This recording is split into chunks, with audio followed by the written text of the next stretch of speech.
Hello and welcome back to Lord Fenton Gaming Plays Baldur's Gate 3. I'm your host Lord Fenton. In this Baldur's Gate 3 build video, we're doing the Pure Ranger Gloom Stalker Dread Gatling Archer build.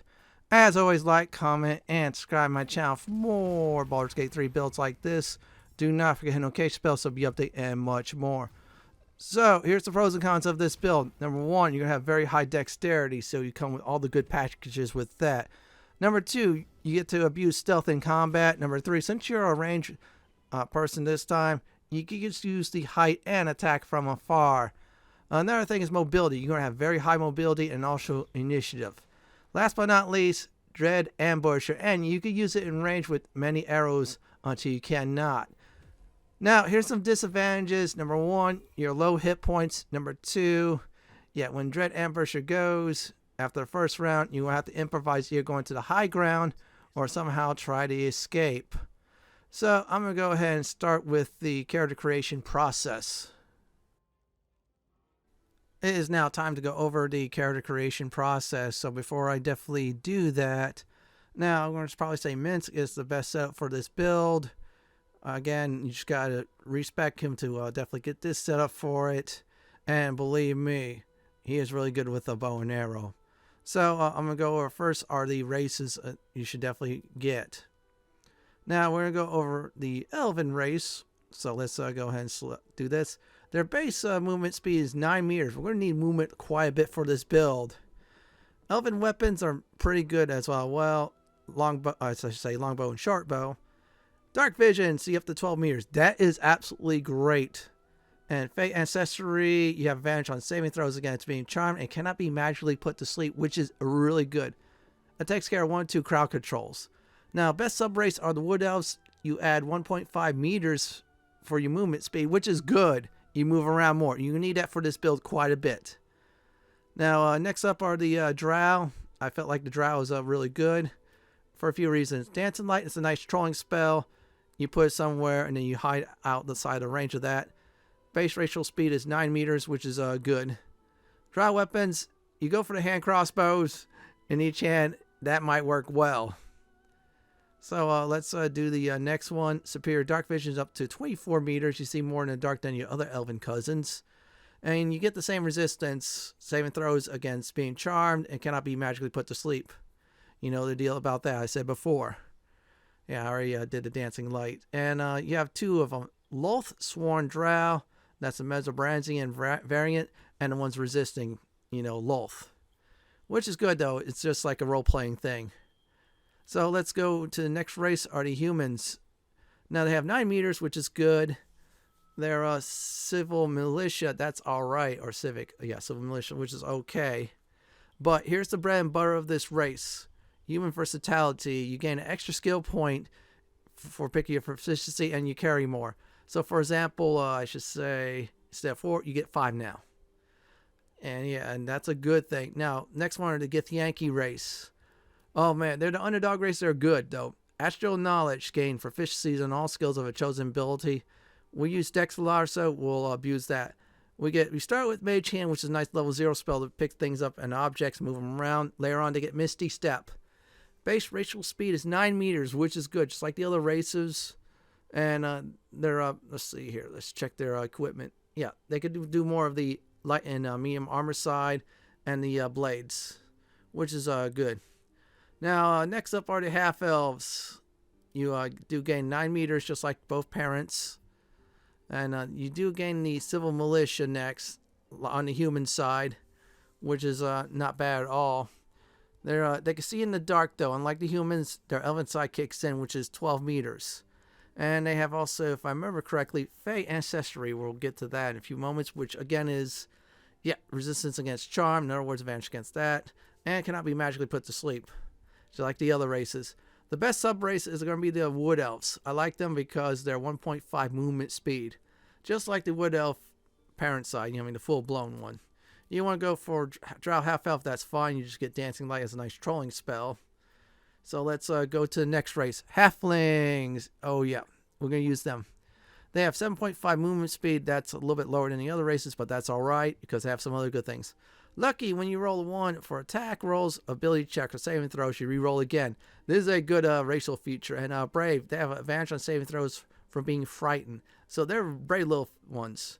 And I'll go with Lightfoot Halflings because it gives you natural advantage on stealth checks. Sometimes you're going to have to go into stealth. And if you pull it off right, you get to move around the battlefield without any problem. Next up are the gnome races. Again, they have a 7.5 movement speed, just like their halfling friends here. And they also have advantages on intelligence, wisdom, and charisma saving throws. Because some of those skills are lacking, we'll use that to boost that up some. Superior dark vision, they see up to 24 meters in dark, just like the drow, which is really good. And let's see what else. Oh yeah, they have a nice advantage on stealth checks. They're like really stealthy with this build. I'm going to probably say Gith Yankee, and I definitely would say Wood Elves are the best race for this. I'm going human as if I'm recreating mints again. Now, next up on the list is Natural Explorer. I decided to do Beast Tamer, so this way we get Find Familiar, and that's a good thing we use that with. In other words, we send the Familiar out in case we get Kit to places. The Familiar will open things up for us we cannot, and it's a great spell to use. So let's do the next one. Now, favorite enemies, we decided to do Bounty Hunter, so we gain proficiencies investigating creatures, and when we hit them with a Ensnaring Strike, we give our those foes a heavy disadvantage on their saving throws. As for backgrounds, I'm going to be blunt. I would probably say there's only 2 I would definitely do. Folk Hero and Outlander. Outlander gives you athletics and survival. Yeah, those are always good for any type of class like this. And the other one is Animal Handling and Survival, which is good. So yeah, I'd probably pick this the Outlander, just like my dual-wielding variant one. Now for ability points, they're about similar to my dual-wielding rogue since we use dex weapons. But here we go. We get 10 strength, so we'll keep that as average, so which is very good. Dexterity, we have 16. That's going to be our bread and butter for this build. And when we get that to 20 by the time we get to level 12. Constitution's 14. We got a lot of hit points. I mean 16. Sorry about that, folks. 16. Boosts our hit points some because that's what we're lacking in our department. We'll get that done. Intelligence, that's our weak spot right there at 8. So we do have a boosting on some intelligence saving throws, which is good. Wisdom, we're going to keep at 14 because that'll just give us our third best stat. And some ranger spells does require wisdom in it. Last but not least is charisma. That is at 10. We're going to definitely keep it at. Now for skills, I'm going to probably say is about similar to my dual-wielding version. I'll say it's definitely stealth. We already have athletics and survival. Nature, that's a good one. And last but not least, you could choose between perception or animal handling. I'll probably go with animal handling more, but if you're going to go with perception, that's fine. Now, if you're a human, whoever you pick one, pick the other. So let's go do animal handling. We'll leave it at that. And there's perception. Let me switch it there. Or if not, we'll definitely, if you don't want to do like perception, another one's acrobat since it's dexterity, which is always good. So we'll fill out the dexterity department and have some wisdom departments set up as well. I picked nature because you're a ranger, which gives a little advantage on that end. So let's go ahead and level up our character from 2 to 12. So let's hit that button now. Now let's go ahead and level up our character from 2 to 12. We're going to have mints as our demonstration, so we get ourselves a level 1 spell slot, gain 2 spells to pick from, plus a gain a passive, which is fighting styles. This will be definitely different from my dual-wielding version, which I did with mints last time, so we'll get the archer version, which is really more powerful. So let's go over each and every one of the spells and give my thoughts about it. Now, ammo friendship, this is just used for make sure said ammo will not target you. Now, this ends on higher difficulty. They'll be hostile again. This is a great ability to hold things down on animals. I wouldn't pick it definitely for this build. Cure wounds, so you cure yourself for 3 to 10 healing, which is not bad at all. If you've been hurt more than often, yeah, go select this one. And snaring strike, what that does is your attack summons thorny vines that possibly hold your foes in place. With this build, that's very good because you want them held in place. This is probably the best level 1 spell. Fog Cloud. The cloud blinds and also heavily scares creatures within.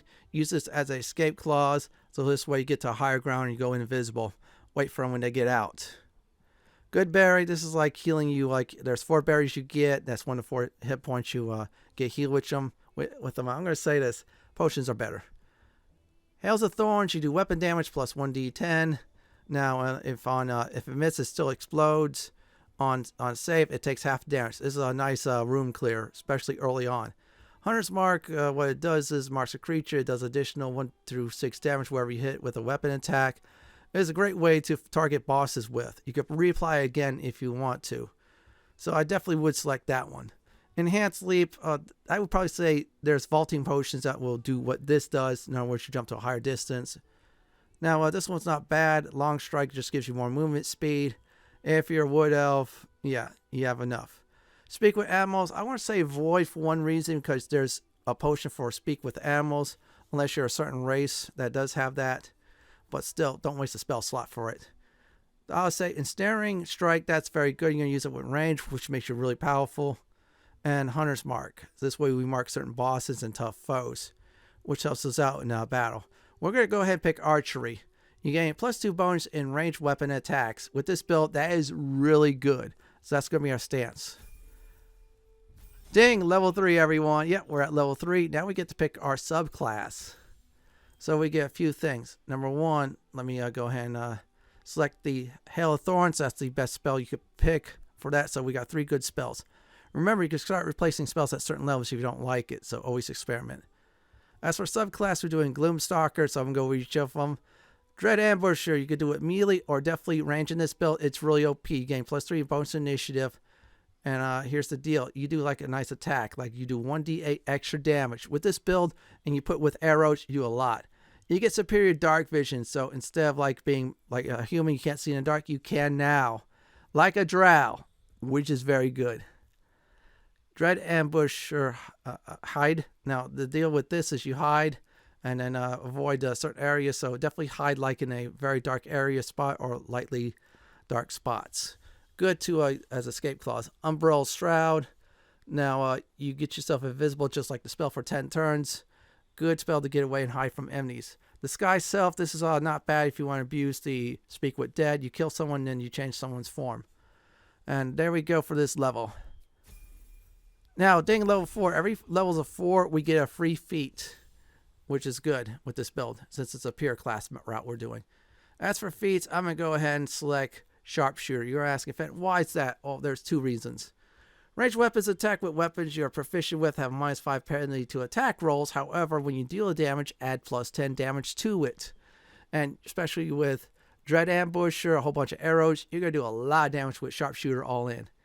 Now, here's another one, which is good. Your ranged weapon attacks do not receive penalties from high ground rules. So if you're low ground, no penalties on that. If you're high ground, yeah, it's just like no, we get a +2 attack bonus on that. Which is one good reasons why this build is great for that as well. Now, ding, level 5, everyone. So we get extra attack. We'll go with that. We get some spell slots. We go over those. Level 1 and level 2 now is unlocked.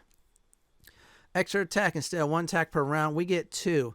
So we get 2 shots at shooting our bow and arrow per round, which is good with this build. And we gain spell 2. And here's the deal. We're going to go over the Misty Step. We use that if we want to get to the high ground away from foes. And yet you can use Dread Ambusher from the high ground as well. Now let's go over the level 2 spells. I'm going to be honest. Barkskin's alright. It gives you up to 16 armor class.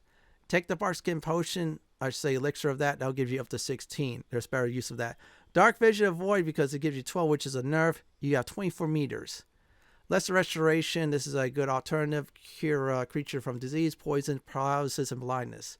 Blast Without Trace. When you use it, you and your party members get +2 and bonus to stealth checks. You have to keep concentration on it, but it's great for stealthing around. You have a Stare on your party. You and Stare on can do some serious damage together. Protection from poison. This will instantly cure all poisons, and then you're not going to be able to get inflicted with poison much. It's a nice spell to use, but I've passed on better. Silence. This is another good alternative, so if there's an annoying caster, you silence them in the area. Also, anyone's immune to thunder damage as well, which is a good way to shut the casters up. Now, Spike Growth, this is really good. It does 2-8 damage for any time foes step into it. However, their movement speed is also cut in half. It's a very good level 2 spell. I'll probably say the very best with this build. So let's go ahead and select that. Good, we're set and good to go. Let's get to level 6. Now we're at level 6, so officially dang level 6. After that, we're halfway through the level cap. Now we get ourselves a Favoured Enemy, and here's the deal. I would do is Oathbreaker. You ask if Fenton, why is that? Well, here's the deal. We get his, I should say, Proficient Arcana, and we get True Strike. So it's a level 0 spell we cast at any time. No spell slots. We get advantage on attack rolls if we direly need it. This lasts for 2 turns. So if we move around, we can cast that. And another thing we're doing, Urban Tracker. So we have proficiency in Slay a Hand. So if Staron's not around, we come into play because we have, you guessed it, very high dexterity, which that skill does go by. Now we're starting the latter half of the cap, which is level 7 first. Oh, we get some good things. So we also get spell slots as well. See, we get level 2 spell slot, another one. And let's go over this one here. Iron Mind. So you gain yourself with proficiency of wisdom and intelligence because you're fighting against mind-altering powers. This is very good, especially our wisdom's somewhat up there, and intelligence will get a boost. I did pass without trace this way. I give myself and party members plus 10 bonus to stealth checks. If I'm direly needed, I'll pop that sucker. Now we're at level 8, everyone, and oh wow, we get ourselves another class feature. Landstride difficult terrain. So difficult terrain's no longer going to affect us. It won't slow us down. So we could drop, for example, spike growth. We could walk around it, troll some enemies come to us. And if they do, yeah, we sucker them while we just move back and laugh. Very good ranger skill to have. As for feats, we're doing is plus 2 dexterity. Every level 4 when we do ability scores, we're doing 2 of those when we get to 20 this way. So our dex mod will be instead of 3, now 4. So let's keep on going. We're at level 9, everyone, which is great and wonderful news. And oh yeah, we gained some things. We gain ourselves a level 3 spell slot. Number 1, we get to pick some spells. Number 2, and last but not least is good old fear spell. Target drops everything, becomes fearful. They have disadvantage on ability checks and attack rolls. So they'll just mainly run away and such. And that's good. It's just for 1 turn, but it's good enough. Level 3 spells, here we go. Conjure Barrage is weapon damage. It's like an AoE attack. And it's a very nice volley spell. And it's very good. Plus you got 2d8 to it. If they do a save, they take half. Daylight, this is not a bad spell at all. It lights up the area. I say there's other classes that should take it. You shouldn't. Lightning Arrow, this is really good for this build. It's 6 to 48 damage. Hits initial target. After that, it's 4d8. And after the 4d8 damage, you do 2d8 on every other. Good cloud room clear. Plant growth, we drop it down. Any enemies move around that, they'll get only a quarter of them their movement, which is great. Protection from energy, this will give us a very good resistance, I should say, definitely against acid, fire, cold, thunder, and etc. I picked Lightning Arrow because that was a great ability to abuse and use. Ding, level 10, everyone, and we get some very nice toys along the way. High plain sight, it's not like Neverwinter Nights 1 and 2 where you just pop in and out, but no. You pop in, but if you move around, you lose that. So this is a great ability to pop that. Just wait the next turn after you move somewhere far from a foe. And this way, you still do you have the invisibility stuff until you do anything. But still, it's nice to have, I will say.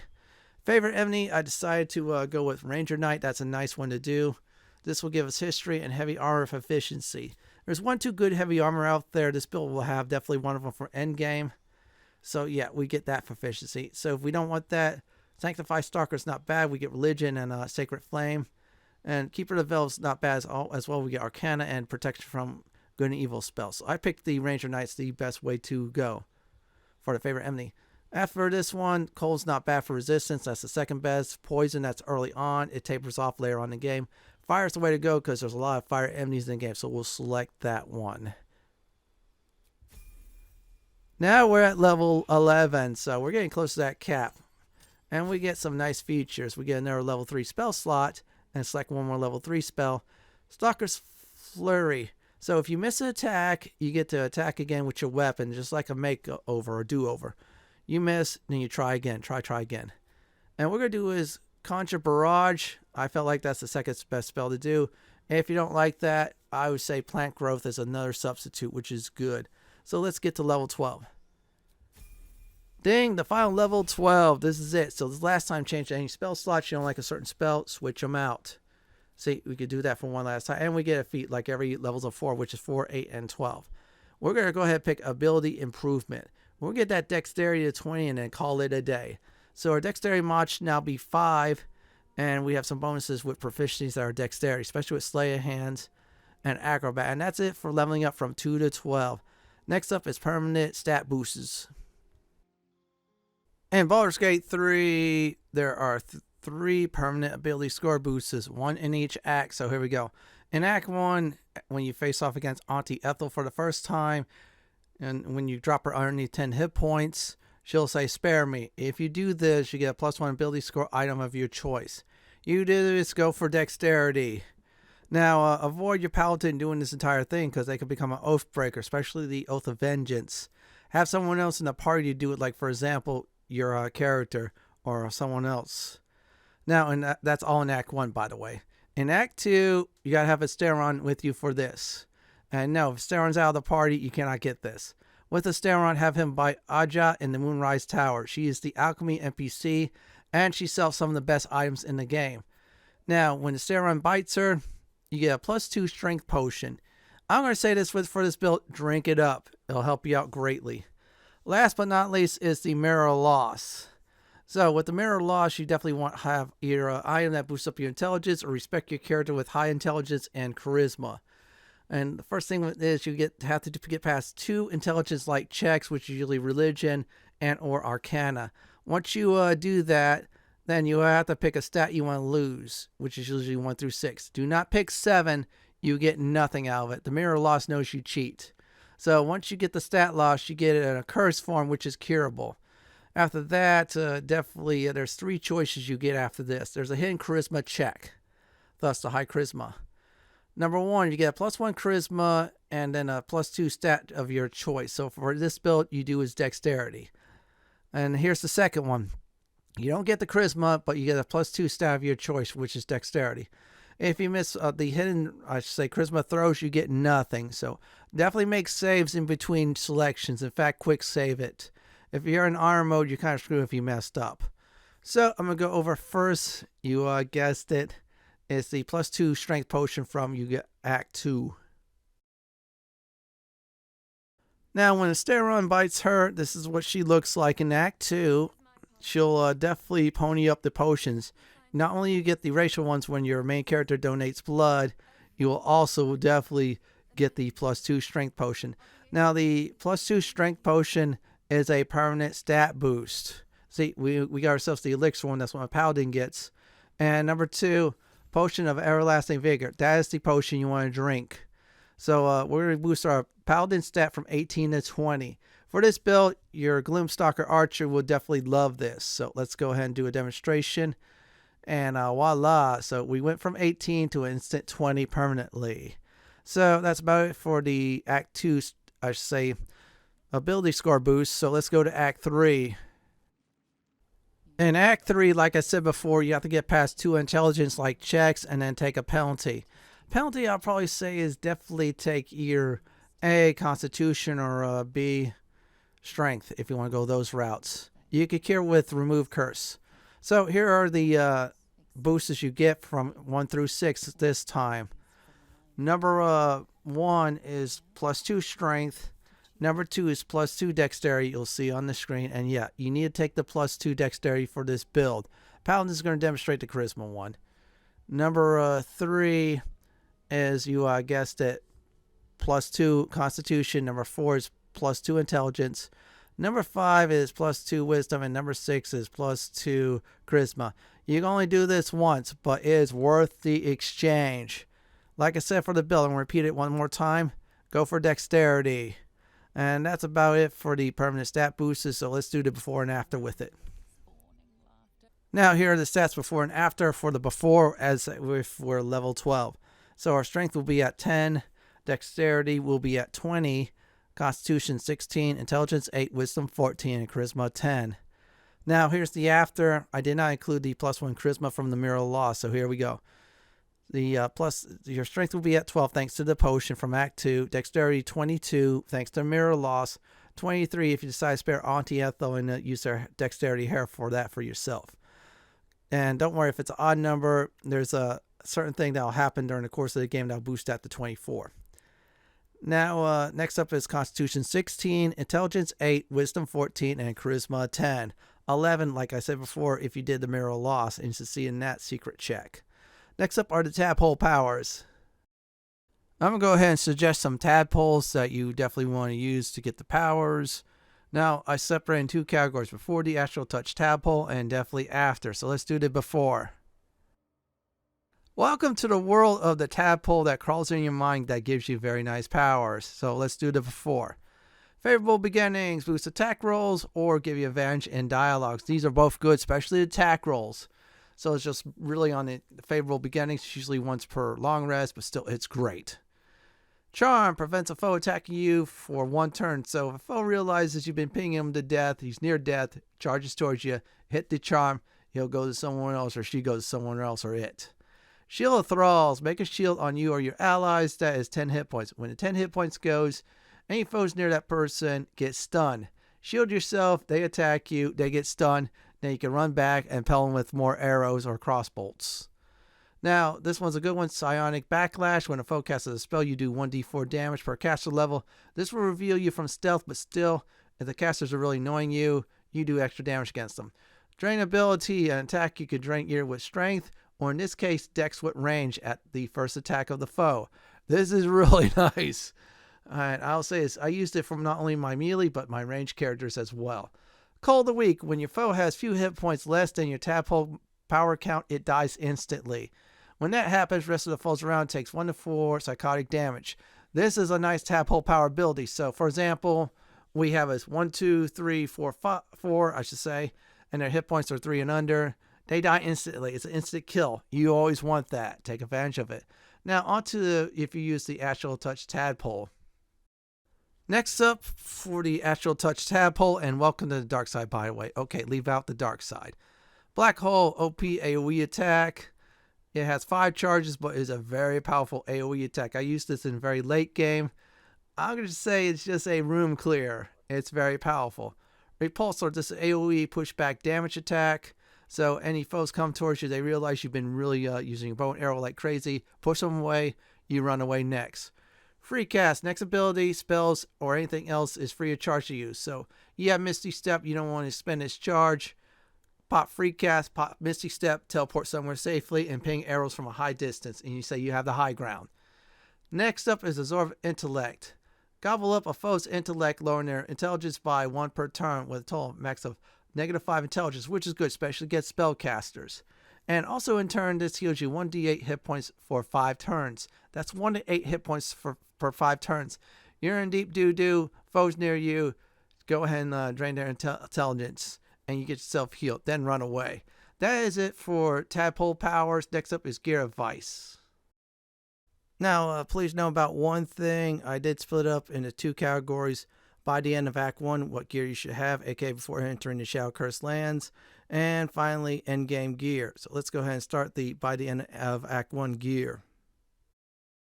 For headpieces, I did list 2. Shadows of Mesobranzian, gain the Shrouded in Shadows ability. This is exactly the same as the invisibility spell. Pop invisible, and then as long as you don't do anything, you can move around. Now, if you take damage, invisibility goes away. This is a good helmet. Looted from the Pale Corpse in the Mitochondrial Colony in Act 1. Either you can help out the Mitochondrial Colony for access to the body or slaughter the entire camp. Up to you on that. Here's a good alternative. The Haste Helm. Gain momentum for 3 rounds. This is in a locked chest in the Blind Village in Act 1. This momentum is very good. It means you move around more likely. This is a great helmet. That's a nice alternative. So let's move on to the next set of equipment. Now, next up to bat is Amantite Scale Mail. This is 16 AC. All incoming damage is reduced by 1. Cannot be critical hit upon. When a melee attack hits you, your attacker is sent reeling for 2 turns. That means they have a -1 attack roll, which is very good. Now, this is at the Amantite Forge in the Underdark 2, which is the Grim Forge in Act 1. Now, here's the deal about that. You have to defeat Grim in order to finish the process of making this armor. Also, there's only 2 mithril ore in the entire game, so use this on this one and then pick something else to do wisely. The other alternative is regular scale mail +1, or if you're lucky, +2. They're all over the place. Usually Damien sells it. If he's not at the Druid's Grove, you got him killed somehow, or you advance the story. So let's get to the next set of equipment. It is time to go ahead and touch base on the gloves. Gloves of archery. You gain proficiency with longbows and short bows. In addition, your ranged weapons attack deals an additional 2 damage. Now, these are really nice. So, with this, your longbow is going to add a bonus 2 damage, which is always good. Grat, the Goblin Trader in the Goblin Camp Ruins in Act 1 sells this, so buy it before it's definitely slaughtering the camp. Now, here's a nice alternative. Gloves of Dexterity. Dexterity is set to 18, so if you hadn't did Dexterity from 16 to 18, it's a good set of gloves, and a +1 attack is always nice. This is at the Githyanki Creche in the Mountain Pass. Merchant Jira sells this in Act 1. Buy before attacking the Githyanki Creche. So play it cool, then go ahead and do some shopping. Let's move on. Now, next up the bat is the Disintegrating Nightwalkers cannot be webbed, entangled, or ensnared, and can't slip on grease or ice. This is a great anti-crowd control that you'll be able to wear for yourself. Gain Misty Step like the spell, so you teleport around once per long rest, which is really good. True Soul Near drops this in the Grimforge area in the Underdark 2, what we call, in Act 1.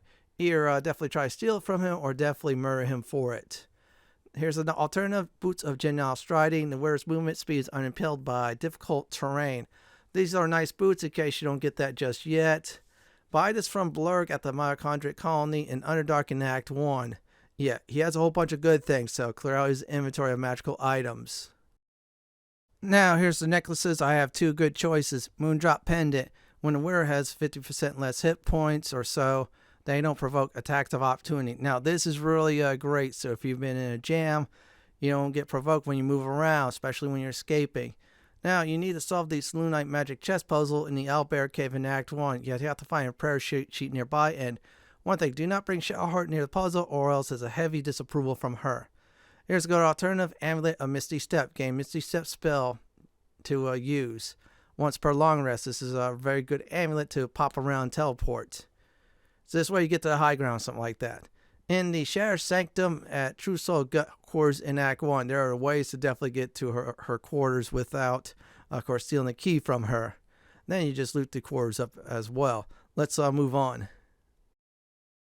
Now, next up the bat are the rings. Crusher Band, movement speed +3 meters. Steal or loot Crusher to get the item in the Goblin Camp in Act 1.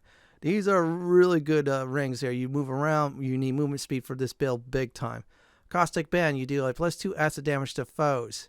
Deirdre's Bone Cloak sells this at the Mitochondrial Colony Underdark in Act 1. She's the alchemy one, and she's the one who also gives you the quest, of course, to save her husband. So definitely clean her inventory. Now here's some good alternatives. Ring of Absolute Force. Use of Thunder Wave, just like the spell. If you're branded by the Absolute, you deal 1 extra damage. Sergeant Thrin in the Grimforge Underdark 2 area, that's what we call it, this is in Act 1. Either kill him for it or else let him die and loot up the ring. The Sparks Wall cannot be electrocuted. Electric resistance is increased. This is at the Arcane Tower basement Underdark in Act 1. Clear out the tower. There is some good loot there. So let's move on. Now for weapons, I decide more finesse weapons. So if there's any other weapons you want to get that you felt like that's better, go ahead and do so. But here's my suggestion. Knife of the Undermountain King. This is a +2 short sword. The wielder scores a critical hit when rolling a 19. When they roll 2 damage or less, re-roll the dice again, taking the highest value. So this is a great weapon. You have advantage on attack rolls against lightly or heavy obscure targets when using this blade. We're really going to just use it for the critical hits, let's be honest. Now, this is sold by Merchant Jira in a Mountain Pass at the Githyanki Creche in Act 1. Yeah, buy everything from her before attacking, of course.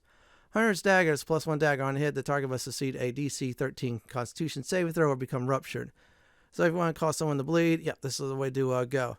Rogue Moonglow in the Shower Sanctum in Act 1 sells this. You just got to find him around. He's just there randomly. So good idea to just go hunt for him before definitely doing anything else bad there. Let's get to the other set of weapons, alternatives. Now here's some good alternatives to use. Short sword of first blood deals additional 1 to 8 piercing damage to targets that still have all their hit points. If you want to quickly get some piercing damage on foes, this is it here. Or if you're forced not to use a ranged weapon yet, this is a good way to go. Now, this is around the Underdark Beach and Underdark in Act 1. That's where the boat's at to the Grim Forge. Now, you could go for a +1 dagger or short sword as the alternative. Those vary through the act, of course, to get. Onto the ranged weapons. Now, up to bat are the ranged weapons. This is why you're here for. I have 3 ranged weapons for this build. Starting out, Titan String Bow. This is a +1 longbow. This longbow does damage equal to your strength mod. Our strength mod, if I remember correctly, is a 1 or so, but still adds 1 point to it. Bream in the Zent's hideout sells this in Act 1 after helping out the Zents on their quest, which is called Missing Shipment. So do the Missing Shipment quest, and then you have access to the hideout when you find it. You have access also to the shop, which is good. Giant Breaker plus heavy 1 crossbow. Foes get a -1 attack for 2 rounds when hit. Brim in the Zent's hideout has this as well. Same thing. Do the Missing Shipment quests, kill the gnolls, and then you'll get access to the hideout. 2 good bows to buy. You get to pick and choose which one you want to use. Now here's a nice alternative. Bow of the Banshee. On a hit, possibly inflict frighten. And when a foe is frightened, you do 1 extra I think it's 1d4 damage against that target. Kosar, Greymon in the Grim Forge, Underdark Part 2, and Act 1 Celsius. You can also kill him for it, but I advise just buying it. It's the best way to do it. Buy all of his goodies, then steal from him. And that's about it for gear you should get by the end of Act 1. On to the endgame gear. Now we're at endgame gear. Now please note once again, if it's in an act in an area, do not leave the area and the act until you get said item. Let's go with the headgear first. Helm of Baldur. This heals you 2 hit points per round. That's very good. You gain +1 armor class and saving throws, which is nice. Cannot be stunned. Another anti-crowd control you definitely have in your hands, I say head. Cannot be critical hit at all. So that's a great thing. Defeat the Wormway Trials. After that, defeat the boss to get this item in Act 3. Not spoiling the boss who it is, but still, you get the point. Here's some good alternatives. Helldusk Helmet. Can't see through normal and magical darkness. This gives you dark vision as well, I believe. Now, another thing is cannot be blind at all. Again, another great anti-crowd control thing. In other words, yeah, you cannot be crowd control with blindness. And you do get +2 saving throws against spells, which is nice. Wear is also immune to critical hits, which is good. This is at the House of Hope in a locked room in Act 3. Yeah, you definitely want to get this. Don't leave the House of Hope without. In fact, loot all the treasure there. There's some great stuff there. Last but not least, Mass of Soul Perception, gaining +2 to the following: attack rolls, initiative rolls, and perception checks. That's great, great, and great in my mind. You also gain, as a bonus, detect thoughts, like the spell, no more of those potions. Once per long rest, of course, using that. And the Devil's Fee to steal in Act 3 upstairs. Yeah, sneak past the merchant, get through the trap door, then loot up the item. Let's move on to the next set of gear. We are now on to cloaks, everyone. You heard right, cloaks. So let's go over them. Shade Slayer Cloak. While hiding, the number you need to roll a critical hit while attacking is reduced by 1. This, by the way, all stacks. This is really good because we're going to get some endgame gear with this. This way we critical hit more often than not. Now, this is by Sticky Dondo. Sells this in the Lower Seas Sewers Guild Hall in Act 3. Yeah, you just play nice with the guild, and you have access to the shop. Now, here's a nice alternative. Cloak of Protection. This will give you the following 2 stats. +1 AC and +1 saving throw. So by Quartermaster Tally at the Last Light Inn in Act 2. I'm going to be blunt about this, everyone, for a second. Yeah, the Quartermaster, buy everything from this NPC, so this way you get some nice upgrades, not only for yourself, but others as well. Let's get to the next set of equipment. Here's some chest pieces.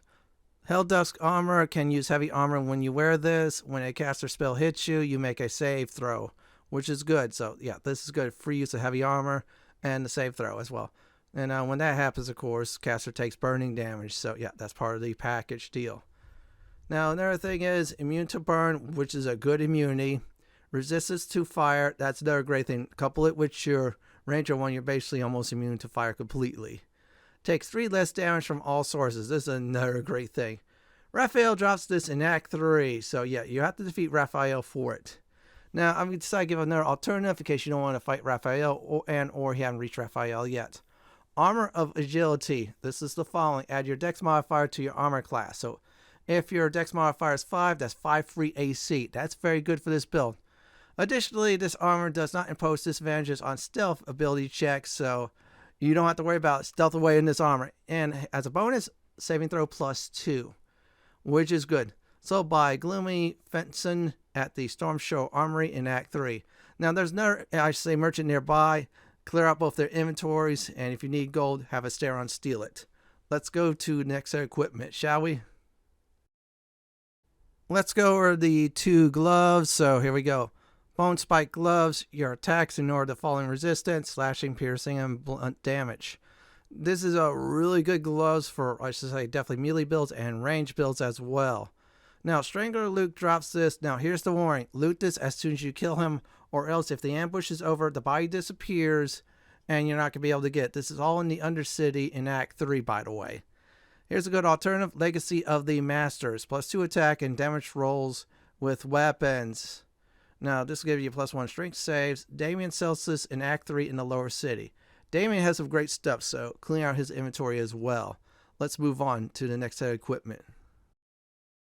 Now, if you do have the boots from Act 1, disintegrating Nightwalkers, definitely keep them. If you want a nice alternative, Helldust boots is the way to go. Cannot be moved by magical or normal means. Immune to difficult terrain. You're immune to that, but still, you haven't got that yet. That's very nice. When you fail a saving throw, you could use your reaction to succeed instead. Now, this is really good. So you mess up on a saving throw, hit the reaction, that's it. And as a bonus, teleport to an area, and when you do that, you do 2 to 16 fire damage in that area. Now, Lord Gortash's room has this in Act 3, so you got to either A, kill Lord Gortash for the key, Jimmy the lock, or C, loot the key from him by stealing. Then, of course, open up the chest. Let's go to the next set of, definitely gear for this build. Here we are, the necklaces. I have 2 good choices. Amulet of Greater Health, Constitution set to 23. Advantages on Constitution saving throws. In the archives of the House of Hope in Act 3. So yeah, loot everything up inside there, including with the amulet in the room, the gauntlets of Hill Giant Strength, so you give it to Lysel, someone like that. Here's a nice alternative, Surgeon Subjugation Amulet. When you score a critical hit on a humanoid, the wearer can be paralyzed for 2 rounds. So here's the deal. This is really great because you paralyze someone, you always do a critical hit. And that's great. It's a crowd control ability too. It's long rest, that's the downside. Malice Storm drops this at the House of Healing in Act 2. Now, there's a few ways to do this. Either kill him by normal means or have someone talk to him. If you do the talking method, Shadowheart is the way to go. So this is the way he kills himself. And you get the amulet for free. Let's get to the rings. Please note these rings are similar to my melee builds, and in some cases my archer builds as well. Killer Sweetheart, when you kill a creature, your next attack roll will be a critical hit instantly. Once per long rest, but this is really good. Self-same trial in the Gauntlet Shard in Act 2. It's on your carbon copy, I call, or your duplicate. Yeah, don't get the Umbrella Orb until you actually get the ring. Yeah, that ring is really valuable. Best in the game. So remember, self-same trial in the Gauntlet Shard in Act 2. I'm repeating it twice, so this way people want to definitely get this ring. Here's the next ring, Ring of Regeneration. At the start of combat, you regenerate 1 to 4 hit points. Roland or someone else is there at the Sorcerer's Sundries. If he dies, is in Act 3 that sells this. Buy everything there because it's really good. There's some great items there. Here's 2 good alternatives. Ring of Free Action. You ignore the effects of difficult terrain and cannot be paralyzed or restrained. Aja, that is the Strength Potion NPC. Sells this in Act 2 at the Moonrise Towers. Yeah, that's that nice drow that gives you that nice potion. Here's another item from her as well. Risky Ring, gain advantage on attack rolls and disadvantage on saves. It's a change off, but it's good for this build. Same NPC that sells the Ring of Free Action will also sell this in Act 2. So do not leave Moonrise Towers and play it cool in Act 2 to buy some stuff from her. She sells some great and wonderful items. If she makes it Act 3, you could probably buy it there as well. Let's get to the weapons. Now, some of the weapons I'm just using for items and such, like for example the stats. Yeah, more like a stat thing.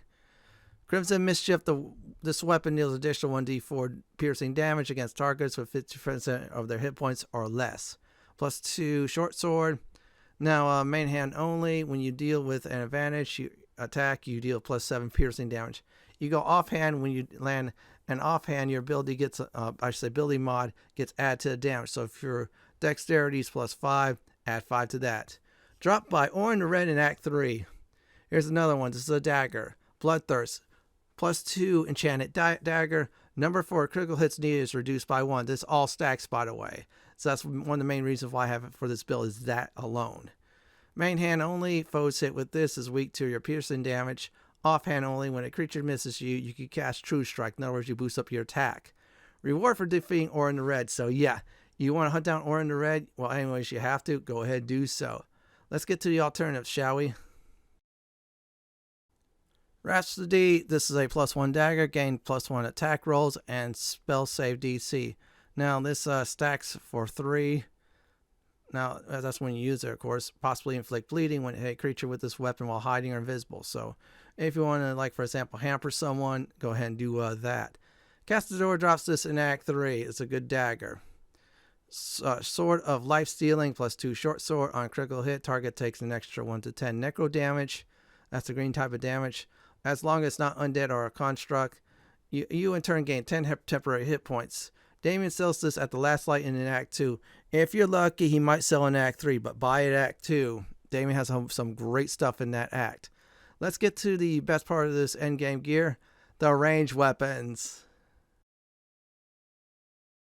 The first range weapons is Gaunt May, hard to pronounce. This is a +3 legendary longbow. It inflicts guiding light upon target being hit with it, just like the spell itself. Gains a special haste without all the bad effects. You get the armor class that's boosted up, movement, extra action, and of course, and other things as well, which is nice. This object shines with a glowing light with a radius of 6 meters permanently. Now, this is dropped by the Steel Watcher Titan in Act 3 at the Steel Watch Foundry. So, defeat the Steel Watcher Titan, you get this nice item. Now, here's a good alternative in case you can't get it yet or the bow's too bright for you. The Deadshot, +2 longbow. Number you need to roll a critical hit is reduced by 1. This stacks, by the way. So, another thing is that if you got all the reduced by the critical ones, you'll be able to crit more often than not. The wielder doubles their proficiency bonus when rolling ranged weapon attacks with this weapon, unless they have a disadvantage. Yeah, as long as you don't get attack at all, you're not the target. This weapon is a powerhouse, especially with Dread Ambusher. Sold by Fritz the Firecracker in the Lower City in Act 3. Where you did get the Armor Agility at, that's the other NPC that sells this. Clean both their inventories out. That's about it for endgame gear. Let's go ahead and go over potions, elixirs, and oils. So here's my recommendations for potions, oils, and elixirs. Let's start with the potions. As always, definitely make sure you stock up on healing potions of all types. That's a must, because if you're in a jam or a bad situation, you need to heal up. So it's a good way to have those. Potion of Haste, gain extra action. This will also give you +2 AC, advantage on dexterity saving throws, which is very good for this build, by the way, because we have high dexterity, just adds a nice bonus to it. And double movement speed. This is one of the most OP potions in the game you get to abuse and use. Potion of Flying, same as the Fly spell. Very nice to get around. Potion of Invisibility, invisible on yourself. For 10 rounds, almost any action you do breaks this. So if you attack, steal, or decide to use an item, like for example, drink a potion, this breaks. You can move around, but still. Just use this to set yourself up for attacks for the next round or so. Let's go to elixirs. As for elixirs, I have some suggestions. I didn't add any of the strength ones because I felt like these other ones are much more better. Elixir of Vigilance, gain a +5 bonus to initiative, which is good for this build, and you cannot be surprised, just like the alertness feat. In other words, they surprise you, it won't happen to you. Great elixir to use. Elixir of Viciousness. Now, this will increase your chance to land a critical hit. Stack with the other items like that, you'll be doing crits more often than not. Elixir of Bloodlust. Upon killing your foe, you gain 5 temporary hit points and an extra bonus action. Which, by the way, this is very good for this build. Let's go on to oils. Oil of Accuracy. This is a coat weapon oil. Bonus to +2 attack rolls. This is very nice if you need some more attack roll bonuses. Wizardbane oil. This is what happens to the target when it gets hit by it. It receives a -3 penalty to spell attack rolls and spell save DC. They gain a nice, nasty disadvantage on saving throws for maintaining concentration for 2 rounds. Now, if you see an annoying wizard, pop this sucker and then use it against them. which they do get hit with it. Great against, of course, divine casters like clerics and druids as well, and sorcerers too. Now, my advice on this one for other oils, use any and all poisons. They'll help you out greatly. Let's go ahead and talk about arrows next. Now, for this build, you're going to be using arrows quite a bit. I'm going to go ahead and do some suggestions for arrows. So here we go on this thing. Now, be on the lookout for all Slayer arrows. Certain arrows will have bonus damage against the type that is Slayer against. Like, for example, double damage against dragons, as you saw before you. These arrows are really nice, especially the ones later on when you face them against Mind Flayer like foes. Now, the elemental ones, like for example, fire, lightning, ice, and etc., you want these as well. So this way you use the proper elemental arrows on the right enemies. Arrow piercing, hit many targets with this arrow. And yes, this can shoot through foes. This is a nice arrow to, I should say, take out one enemy if there's no one behind them. They take damage as well. With this build, if you do it right, you can almost nail 2 enemies with 1 arrow. Arrow of many targets. Attack many, I should say, targets all at once. So just like an AoE arrow.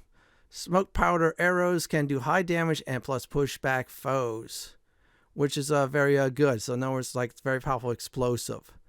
Last but not least is arrows of transportation. Can teleport to the spot you shoot at. So if you need to move somewhere else, you run out of Misty Step charges and or spell slots, go ahead and abuse this. There's other arrows as well. Experiment with those. Let's do the combat test.